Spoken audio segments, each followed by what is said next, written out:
এটা হলো আমাদের সোলার ইনপুট, সোলার থেকে বের হয়ে আমাদের চেঞ্জারে ঢুকছে।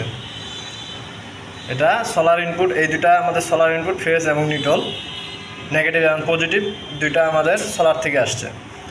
আসার পর এটা আমাদের জেনারেটর, এই যে জেনারেটরের ইনপুট, এটা জেনারেটর থেকে আসছে।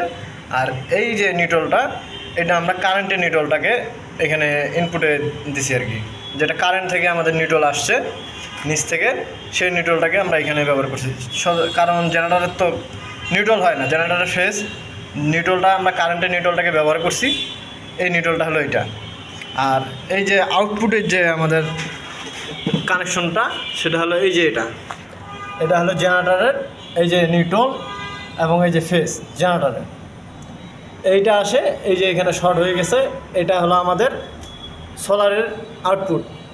এই দুটো শর্ট করে দেওয়ার কারণে এই যে এটা হলো আমাদের বিল্ডিংয়ের আউটপুট, এটা আমাদের বিল্ডিংয়ে চলে গেছে। যখন আমরা এনসিবি বন্ধ করব, আমাদের কারেন্ট সোলার বন্ধ করব, এই যে আমাদের সোলারের এনসিবি, এটা আমাদের সোলার থেকে, এই সোলার থেকে ইনভার্টার থেকে এনসিবিতে আসছে, এনসিবি থেকে আমাদের চেঞ্জারে আসছে। আমরা যখন সোলার বন্ধ করব, এক কথায় আমাদের কারেন্ট এবং সোলার দুটোই যখন বন্ধ হয়ে যাবে, তখন আমাদের জেনারেটর অটোমেটিকলি জেনারেটরে অ্যাক্টিভ করবে। এই যে আমরা অফ করলাম, এই যে আমাদের জেনারেটরে চলে গেল।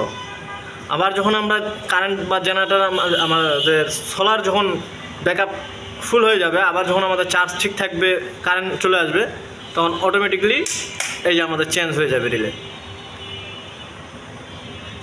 ধন্যবাদ।